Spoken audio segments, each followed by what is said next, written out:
सभी भारतवासी को हमारा प्रणाम। मैं राहुल, मैं ये आप लोगों से रिक्वेस्ट करना चाहता हूं और मैं सारे भारतवासी से ये रिक्वेस्ट करना चाहता हूं कि हमारा देश ना ही सिर्फ बीजेपी का है, ना ही कांग्रेस का है, ना ही किसी एक पार्टी का या पक्ष या प्रतिपक्ष का है। हमारा देश 150 करोड़ भारतीयों का है। तो सबसे पहले हम लोग जो यहाँ पे डिबेट करने आए हैं या डिबेट सुनने आए हैं, तो हम लोगों का संवैधानिक जो एक आस्था है, संवैधानिक नैतिकता है, वो ये बताता है कि हमारे देश में आर्थिक, सामाजिक और राजनीतिक न्याय मिलना चाहिए, स्वतंत्रता मिलना चाहिए, समानता होनी चाहिए, बंधुत्व मिलना चाहिए, समानता होनी चाहिए। तो हम ये कहेंगे कि सिर्फ एक दूसरे पे आरोप प्रत्यारोप ना करें और सिर्फ एक दूसरे के लिए बहाने ना बनाएं, एक्सक्यूज और ये आरोप प्रत्यारोप में देश का 79-80 साल तो बर्बाद हो ही चुका है। हर साल जो है केंद्र से लेकर के और राज्य तक का जो है वो 1 लाख करोड़ का जो है हर साल का जो है इसमें पैसा जो है वो वेस्ट जा रहा है। हमारे देश का समय वेस्ट जा रहा है, हमारे देश का सम्मान वेस्ट जा रहा है। ये क्या काम करते हैं सर आप? सर हम समाज सेवी ही हैं। चुनाव तो नहीं लड़ना है?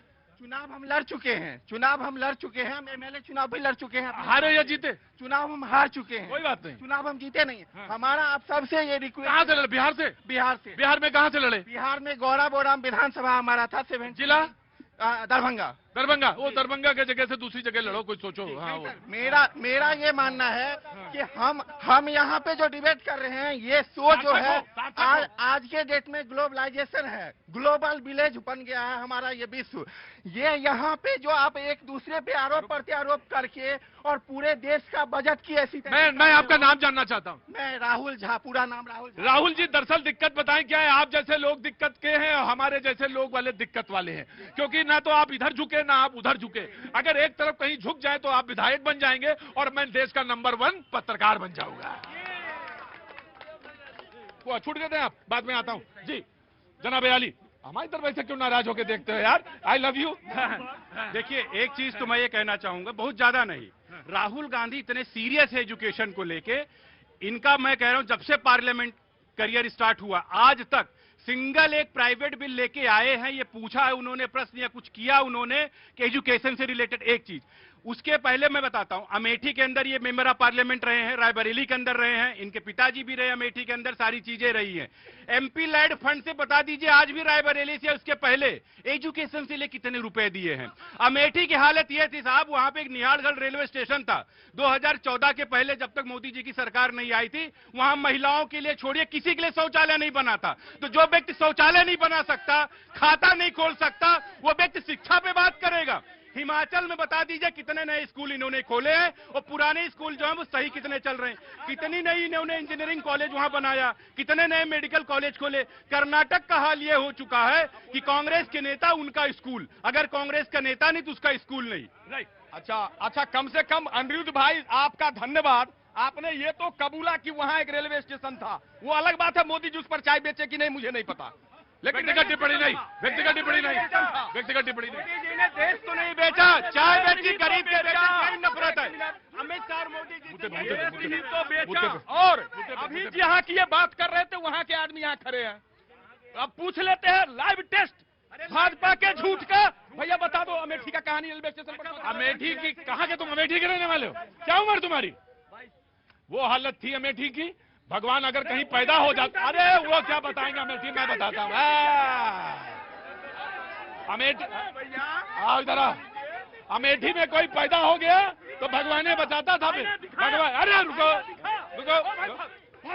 समाजवादी बताएगा, समाजवादी। तुम्हें सिर्फ यही आता है, तुम्हें सिर्फ यही आता है। प्रतीक जी इनका पता है क्या है? मीठा मीठा गप गप, कड़वा कड़वा थू थू। अमेठी में हालत वो थी 2014 की। मैं बता तो रहा हूँ। अरे वो तो मैं बता तो रहा हूँ, इनका काम है मीठा मीठा गप गप, कड़वा कड़वा थू थू।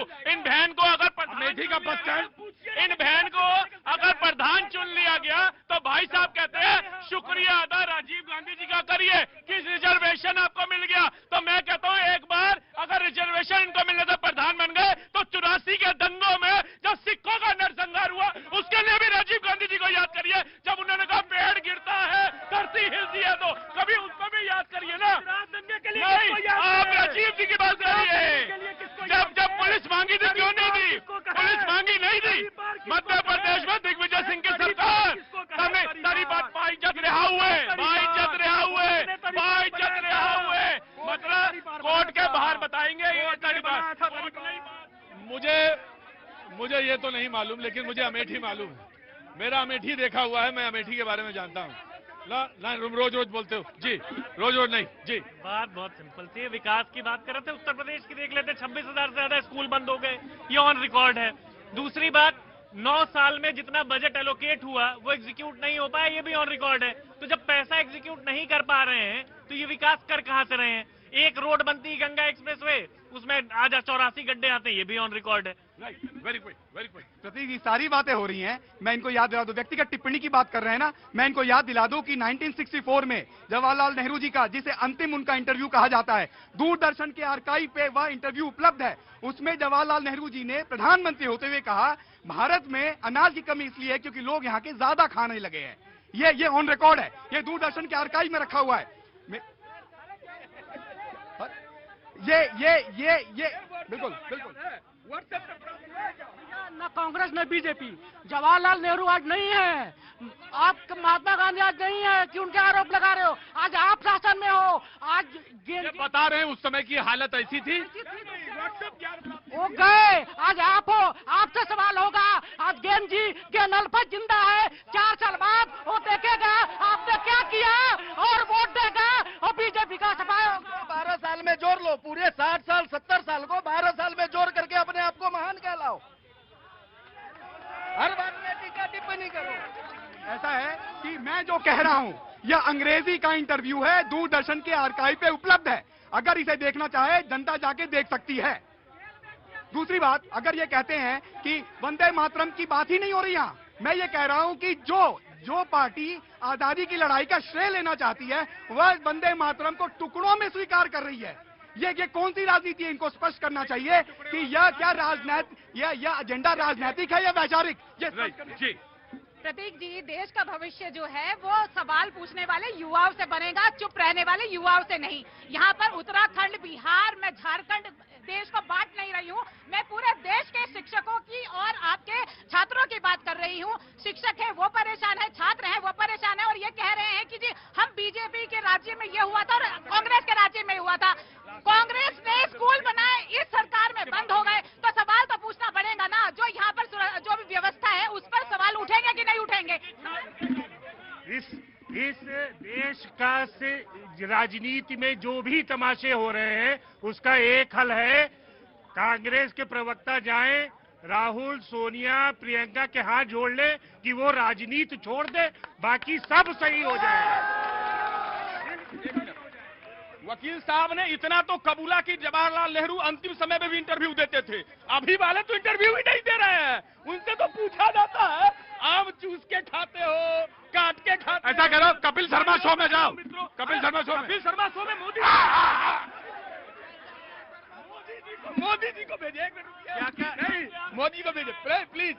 आपको मैं ये कह रहा हूँ कि अगर तुमने बताया क्यों कहा? तुम ये सोच रहे थे मैंने तो स्ट्रोक लगाया। ये ड्रामा जो जानते हैं, थिएटर जानते हैं, वो जानते हैं। तो लोगों ने वाह वाह क्यों नहीं कहा? नहीं, वो ढंग से नहीं लगा। पहले मत हंसा करो, जनता को हंसने दिया करो। मैं तो अभी प्रेरणा ले रहा हूँ आदरणीय मोदी जी। राइट हटो, अच्छा जनता बोल। अरे आपको कुछ कहना है, बोलिए। आपको बहुत बहुत धन्यवाद। हम आज लाइव देख रहे हैं, वहाँ लाइव देखते थे टीवी पर। कहाँ से? बोकारो। हाँ, मैं 60 साल का हो गया हूँ, रिटायर किया हूँ। अरे आप 40-45 के लगते हैं। ठीक है, हम कांग्रेस को भी देखे हैं, भाजपा को भी देखे हैं। कांग्रेस को क्या करता था, क्या नहीं करता था। स्कूल उस समय भी था, लेकिन स्कूल में लैट्रिन बाथरूम उस समय नहीं रहता था। आज तो लैट्रिन बाथरूम घर घर में बन रहा है, धीरे धीरे सब जगह बन रहा है। ये झूठ का केवल इधर का उधर करते रहते हैं। देश का मुद्दा उठाएं। राहुल गांधी लगते ही नहीं है कि मेरा विपक्ष का नेता है। विपक्ष का नेता सशक्त होना चाहिए। 2014 की बात करते हैं। 2014 के बाद शिक्षा में देखें तो IITs, IIMs दोनों डबल ऑलमोस्ट हो गए। दूसरी बात, फॉरेन रिजर्व जो हमारा कुछ भी नहीं था, आज लगभग $700 बिलियन के आसपास पहुंच चुका है। क्या काम करते हैं सर? सर मैं प्रोडक्ट मैनेजर हूँ, MNC में, UK रहता हूँ। तो यूनाइटेड किंगडम में रहते हैं जी। रुको भाई, मैं कह रहा हूँ IITs डबल हो गए, IIMs के नंबर्स बढ़ गए, एम्स बढ़ गए, फॉरेक्स रिजर्व बढ़ गया, पहले 12 किलोमीटर पर मुझे ये बताइए, जब आप यूरोप में रहते हैं, आप यूनाइटेड किंगडम में रहते हैं, वो वहां रहते हैं, मैं आपसे पूछना चाहता हूँ कि वहां पे इमेज क्या हुई है? लोग कहते हैं इमेज बताइए। इंडियन डिप्लोमेसी इतनी अच्छी हो चुकी है आज के दिन पे, हर कोई मोदी के नाम से, यूके हो, यूरोप हो, US हो, हर जगह मोदी के नाम की डंका बज रही है और बजती रहेगी।